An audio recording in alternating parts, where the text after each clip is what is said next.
Hello everyone, আসসালামু আলাইকুম। কেমন আছেন সবাই? আমি আবারও গৃহিণীদের জন্য খুবই উপকারী কিছু ভিডিও নিয়ে চলে এসেছি, যা আপনাদের সংসারের খরচ বাঁচাবে, সেই সাথে বাঁচিয়ে দিবে আপনাদের সময়। তো চলুন আজকে সেই গুরুত্বপূর্ণ টিপসগুলো কি কি দেখে নেওয়া যাক। আজকে আমি এমন কিছু টিপস আপনাদের সাথে শেয়ার করব, সংসারকে পরিপাটিভাবে গুছিয়ে রাখতে সাহায্য করবে। প্রথম টিপস, আমরা রুটি তৈরি করি বা কেকের ব্যাটার তৈরি করি বা বেসন এভাবে চেলে নিই, তো যেটাই করি না কেন আমাদের কিন্তু এরকম চেলেই নিতে হয়। তো চালার সময় দেখা যায় সেই জায়গাটা কিন্তু নোংরা হয়ে যায়। তো আপনারা কিভাবে সেই জায়গা নোংরা না করে খুব সুন্দরভাবে এই ময়দা হোক বেসন হোক চেলে নেবেন। দেখুন আমি যেটা দিয়ে এই ময়দাটা উঠালাম সেটা দিয়ে এভাবে ঘুরিয়ে নিচ্ছি, তাহলে কিন্তু আপনার জায়গা ময়লা হবে না এবং সুন্দরভাবে এটা কিন্তু চালা হয়ে যাবে। তো আপনাদের বাসায় বাটি হোক গ্লাস হোক যেটাই থাক না কেন, আপনারা এভাবে চালনির উপরে দিয়ে একটু এভাবে ঘুরিয়ে দেবেন, দেখবেন কত সহজেই এই বেসন হোক ময়দা হোক চালা হয়ে যায়। তো দেখুন জায়গা নোংরা না করে কত সহজেই কিন্তু চালা হয়ে গেল। তো এভাবে আপনারা যদি আটা বেসন চালার সময় চেলে নেন, তাহলে আশেপাশের জায়গাও নোংরা হবে না এবং কাজটাও কিন্তু সহজে হয়ে যাবে। আশা করছি এই টিপসটি কাজে দিবে। ভিডিওটি ভালো লাগলে লাইক কমেন্ট করতে ভুলবেন না। আর আমার ভিডিওটি যদি বেশি ভালো লাগে আমার চ্যানেলটি সাবস্ক্রাইব করে নিয়ে পাশে থাকা বেল বাটনের অল অপশনটি প্রেস করে দিবেন, তাহলে আমি ভিডিও ছাড়ার সঙ্গে সঙ্গে নোটিফিকেশনটি পেয়ে যাবেন। তো দেখুন চলে এসেছি পরবর্তী টিপসে। আমি এখানে রসুন নিয়েছি, আর এখন রমজান মাসে তো আমরা সবসময় চাই রসুন পেঁয়াজ ছুলে এর সংরক্ষণ করতে, যেন এটা আমরা কিছুদিন খেতে পারি, তাহলে কিন্তু আমাদের সময় অনেকটা বেঁচে যায়। তো আমি পেঁয়াজ সংরক্ষণ আপনাদের সাথে শেয়ার করেছি এর আগের ভিডিওতে। তো এখন আমি রসুন সংরক্ষণ করব। এভাবে আপনারা রসুন রাখলে 15 থেকে 20 দিন পর্যন্ত খেতে পারবেন, একটা রসুনও নষ্ট হবে না। তো দেখুন আমি এখানে একটি বক্স নিয়েছি, আর এখানে আমি কিছু রসুন ছুলে নিয়েছি, আর এই বক্সটার ভিতরে দিয়ে দিচ্ছি কিছুটা ময়দা। আটাও দিতে পারেন বা ময়দাও দিতে পারেন। দেওয়ার পরে আমি এই ময়দাটা এভাবে ছড়িয়ে দিলাম। ছড়িয়ে দেওয়ার পরে এর ভিতরে আমি একটি টিস্যু পেপার ভাঁজ করে দিয়ে দিচ্ছি। তো ভাঁজ করে দেওয়ার পরে আমি এই রসুনটা এবার এর ভিতরে রাখবো। তবে একটি কথা, রসুনগুলো ছোলার পরে আপনারা কিন্তু পানি লাগাবেন না, ধুবেন না, ধুলে কিন্তু এটা থাকবে না। তো রসুন ছুলে নিয়ে এইভাবে যদি এই টিস্যু পেপারের উপরে ছড়িয়ে দেন, দেওয়ার পরে ওপরে আরও একটি টিস্যু পেপার দিয়ে ঢেকে দেবেন, তাহলে দেখবেন এই রসুনটা সহজে নষ্ট হবে না। আর এই রসুনটা কিন্তু ফ্রিজে রাখতে হবে, আর এরকম কিন্তু বক্সে রাখতে হবে, না হলে কিন্তু এই ফ্রিজের খাবার গন্ধ হয়ে যাবে, পাশাপাশি রসুনটাও কিন্তু বেশি দিন থাকবে না। তো দেখুন আমি আরও একটি টিস্যু দিয়ে এভাবে ঢেকে দিলাম। এবার এই বক্সের মুখটা লাগিয়ে দিব। তো লাগিয়ে দেওয়ার পরে আমি এটা নর্মাল ফ্রিজে সংরক্ষণ করব। তাহলে আপনারা একদিন যদি সময় করে এই রসুনটা এভাবে সংরক্ষণ করে রাখতে পারেন, তাহলে কিন্তু 15-20 দিন 1 মাস পর্যন্ত আপনারা নিশ্চিন্তে খেতে পারবেন, কোনো রকম সমস্যা হবে না, একটা রসুনও কিন্তু নষ্ট হবে না। তো আশা করছি এই টিপসটা আপনাদের ভালো লেগেছে বা কাজে দিবে। এবারে চলে যাচ্ছি পরবর্তী টিপসে। আমাদের কিছু কিছু সমস্যা হয়, সমস্যাগুলো যদিও ছোট, কিন্তু এই ছোট সমস্যাও কিন্তু অনেক বড় আকার ধারণ করে। যেমন এখানে আমি ডিএসএলআরের একটি কাঠি নিয়েছি, আর এই ডিএসএলআর কাঠিটা কিন্তু জ্বলছে না, আপনারা দেখলে বুঝতে পারছেন। অনেক সময় আছে আমাদের একটি কাঠি কিন্তু খুবই প্রয়োজনীয় কাজে লাগে। তো এই কাঠি যদি না জ্বলে কখনো, তাহলে এভাবে নেল পালিশ দিয়ে নেবেন। তো নেল পালিশ দেওয়ার পরে এই কাঠিটা কিছুক্ষণ শুকাতে দিবেন। তো যখন কাঠিটা শুকিয়ে যাবে, শুকিয়ে গেলে এটা আপনি জ্বালাবেন, দেখবেন কত দ্রুত জ্বলে যায়। সেক্ষেত্রে কিন্তু আপনাদের এই ডিএসএলআরটা নষ্ট হলো না, আপনাদের কাজেরও কিন্তু সমাধান হয়ে গেল।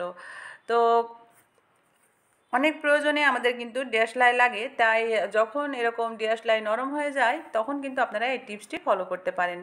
তো আশা করছি এটাও আপনাদের অনেক কাজে দিবে। এবারে চলে যাচ্ছি পরবর্তী টিপসে। আমাদের বাসায় কিন্তু অনেক টুকরো সাবান রয়ে যায়, যেগুলো কিন্তু আমরা অনেক সময় নষ্ট করে ফেলে দিই, অনেক সময় অন্যান্য কাজেও লাগাই। তো এখন আমি এই টুকরো সাবান দিয়ে এমন একটি টিপস আপনাদের সাথে শেয়ার করব, যা আপনাদের কিন্তু অনেক কাজে দিবে। তো দেখুন আমি এখানে দুটো টুকরো সাবান নিয়েছি, আর এই সাবানগুলোকে আমি এখন একটি কেচির সাহায্যে টুকরো করে কেটে নিব। আপনারা চাইলে এটা নাইফের সাহায্যে ছোট ছোট করে কেটে নিতে পারেন। তো দেখুন আমি এইভাবে ছোট করে কাটছি। তো টুকরো সাবান দিয়ে কিন্তু অনেক বড় সাবান তৈরি করা যায়, অর্থাৎ নর্মাল যে সাইজের সাবান আমরা ব্যবহার করি সেই সাইজের সাবান কিন্তু তৈরি করা যায়। তো তার থেকেও কিন্তু এটা দিয়ে ভালো কাজ হবে। দেখুন আমি সাবানগুলো কেটে নিয়েছি, কেটে নেওয়ার পরে একটি ছোট্ট কোটার ভিতরে এই সাবানগুলো নিয়ে নিচ্ছি। এখন কি করবেন এই সাবান দিয়ে? আমরা কিন্তু যখন বাহিরে ঘুরতে যাই তখন কিন্তু আমাদের সাথে সাবান থাকে না বা আমার হ্যান্ড ওয়াশ থাকে না, কারণ এত বড় জিনিস তো আমরা ব্যাগে করে নিয়ে যাই না। তো এরকম ছোট টুকরো সাবান যদি আমরা এরকম ছোট একটি বক্সে ভরে আমাদের হ্যান্ডব্যাগে রেখে দিই বা বাচ্চাদের স্কুল ব্যাগের কোনো এক কর্নারে দিয়ে দিই, তাহলে কিন্তু বাচ্চারাও স্কুলে যেয়ে ওরা টিফিন খাওয়ার আগে হাতটা ধুয়ে নিতে পারবে। যদিও স্কুলে সাবান থাকে, তবে একই সাবান কিন্তু অনেকেই ব্যবহার করছে, তো সেটা না দিয়ে ওরা যদি এই সাবানটা দিয়ে হাত ধোয় তাহলে কিন্তু মন্দ হয় না। আর আমরা যখন বড়রা বাইরে যাব তখনও যদি আমাদের এই সাইড ব্যাগে রেখে দিই তাহলে কিন্তু আমরা বাইরে গেলে যে সাবান পাই না, আমাদের নর্মালি দেখা যায় হাতটা ধুয়ে নিতে হয়, তখন কিন্তু আমরা এক টুকরো সাবান বের করে খুব সহজে হাতটা ধুয়ে নিতে পারি। সেক্ষেত্রে কিন্তু আমাদের অনেকটা সুবিধা হয় এবং পরিষ্কার পরিচ্ছন্ন থাকা যায়। তো দেখুন আমি এটা ব্যাগের এক কর্নারে রেখে দিলাম, এটা কিন্তু জায়গাও দখল করবে না তেমন, কিন্তু উপকার হবে অনেক। আর এটা আপনারা ব্যাগের এক কর্নারে রেখে দিলে বেশি ভারীও অনুভব করবেন না, কিন্তু আপনাদের এই সুবিধাটা লক্ষ টাকার থেকেও অনেক বেশি আমার কাছে। তো এবারে আমি চলে যাচ্ছি পরবর্তী টিপসে। দেখুন আমি এখানে একটি শাড়ি নিয়েছি, আর আমাদের অনেক হেভি শাড়ি থাকে যেগুলোর পাড়গুলো কিন্তু অনেক মোটা থাকে, আর মোটা থাকার কারণে কিন্তু আমরা যখন এখানে সেফটি পিন লাগাতে যাই সেফটি পিন কিন্তু বাঁকা হয়ে যায়। তো সেক্ষেত্রে দেখা যায় আমরা একটি সেফটি পিন লাগাতে যাই, সেটা বাঁকা হয়ে যায়, সেটা আর কাজ চলে না, আবার আরেকটি সেফটি পিন নিই, এভাবে দেখা যায় আমরা 4-5টা সেফটি পিন নষ্টই করে ফেলি। আর সেফটি পিন এমন একটি জিনিস, একবার বাঁকা হয়ে গেলে সেটা আপনি যতই সোজা করেন এর শেপটা কিন্তু নষ্ট হয়ে যায়, এটা আর আটকে থাকতে চায় না।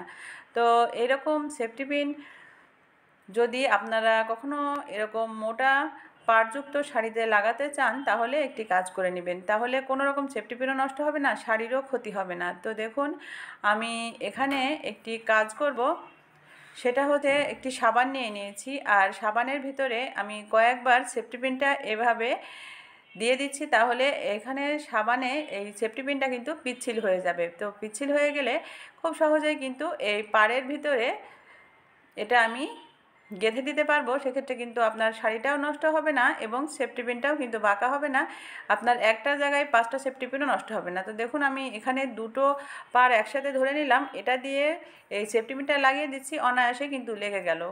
আর আর প্রথমে যখন আমি সেফটি পিনটা সিঙ্গেল পাড়েই দিয়েছিলাম তখন কিন্তু সেফটি পিনটা বাঁকা হয়ে গেছিলো। তো এভাবে আপনারা সাবানে লাগিয়ে কিন্তু সেফটি পিন খুব সহজে আপনাদের শাড়িতে গেঁথে নিতে পারবেন। তো এরকম সুন্দর সুন্দর টিপস পেতে আমার পাশে থাকবেন। সবাই ভালো থাকবেন। আল্লাহ হাফেজ।